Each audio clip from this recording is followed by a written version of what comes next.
بسم اللہ الرحمن الرحیم۔ السلام علیکم دوستو، آج ہم مسلم سائنسدانوں اور ان کی ایجادات کے متعلق بات کریں گے۔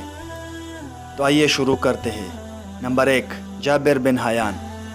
جابر بن حیان عرب کے مشہور کیمیاءدان تھے۔ آپ سٹیل، وارنش، سفیدہ، کپڑا اور چمڑا رگڑنے کا طریقہ جانتے تھے اور ان کے ماہر تھے۔ گندھک کا تیزاب اور ایکوریجا بھی آپ نے بنایا تھا۔ نمبر 2، محمد بن موسیٰ الخوارزمی۔ آپ ایک عظیم ریاضی دان تھے۔ موجودہ استعمال ہونے والے ہندسوں کے رسم الخط آپ ہی نے ایجاد کیے۔ آپ نے الجبرا کے علم کی بنیادوں کو مضبوط کیا۔ نمبر 3، یعقوب کندی۔ آپ نے آواز پر تحقیقات کیے اور آواز کی ماہیت کے متعلق معلومات جمع کیے۔ آپ نے کان کی بناوٹ کا مطالعہ بھی کیا۔ نمبر 4، علی ابن تبری۔ آپ نے طب، حیوانات، نفسیات، فلکیات پر نہایت مفصل مضامین لکھے۔ آپ نے طب پر ایک کتاب تحریر کی جس کا نام فردوس الحکمہ ہے۔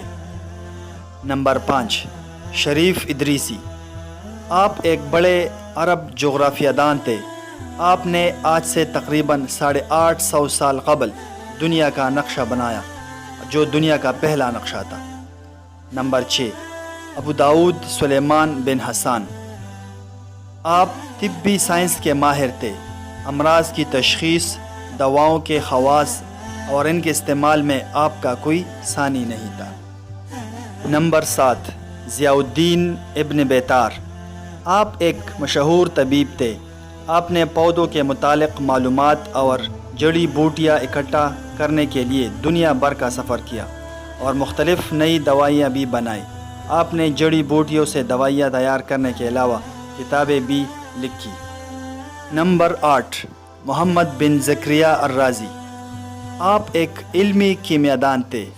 آپ نے سرجری سے متعلق 2 مقالے بھی تحریر کیے جن کا تعلق گردے میں پتھری اور مثانے کی پتھری سے تھا۔ نمبر 9، ابو القاسم الزہروی۔ آپ بہت بڑے سرجن اور طبیب تھے۔ آپ نے بہت اہم اور نازک آپریشن کیے۔ آپ نے آپریشن میں تیار ہونے والے آلات اپنی نگرانی میں خود تیار کروائے۔ نمبر 10، علی ابن عیسیٰ۔ آپ ایک اعلیٰ ماہر چشم تھے۔ آپ نے آنکھ کی بناوٹ، اس کے کام، آنکھوں کے امراض اور ان کے علاج پر بہت تحقیقات کیے۔ نمبر 11، ابو علی حسن بن حسین ابن الہیثم۔ آپ ایک عرب طبیب تھے۔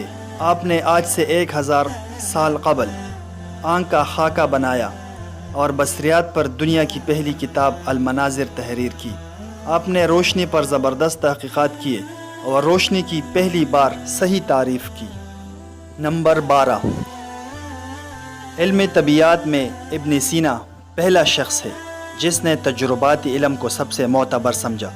وہ پہلا طبیعیات داں تھا جس نے کہا کہ روشنی کی رفتار لامحدود نہیں ہے بلکہ اس کی ایک معین رفتار ہے۔ ابن سینا نے زہرہ سیارے کو بغیر کسی آلہ کے اپنی آنکھ سے دیکھا تھا۔ ابن سینا نے بتایا تھا کہ سمندر میں پتھر کیسے بنتے ہیں، پہاڑ کیسے بنتے ہیں اور سمندری مردہ جانوروں کی ہڈیوں سے پتھر کیسے بنتے ہیں۔ تو چینل کو سبسکرائب کریں اور بیل آئیکن ضرور دبائیے۔ شکریہ۔